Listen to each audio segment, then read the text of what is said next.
Bună, Carina! Bună! Ești la noi pentru epilare definitivă. Ești acum la a doua ședință. Cum a evoluat părul tău după prima ședință de epilare SPL?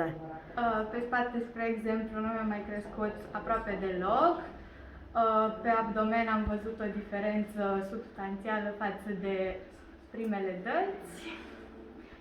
Deci, într-un cuvânt, ești mulțumită? Da, foarte mulțumită. Mă bucur. A durut terapia SPL de epilare definitivă? Nu, chiar deloc. Știu că tu ai venit la noi un pic traumatizată la gândul că te va durea. Oare de ce?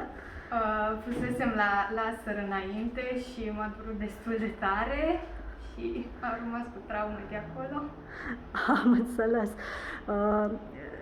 Noi știam că această terapie nu o să te doare și ne bucurăm că ai avut exact rezultatele pe care noi știam și ți le-am promis că le vei avea.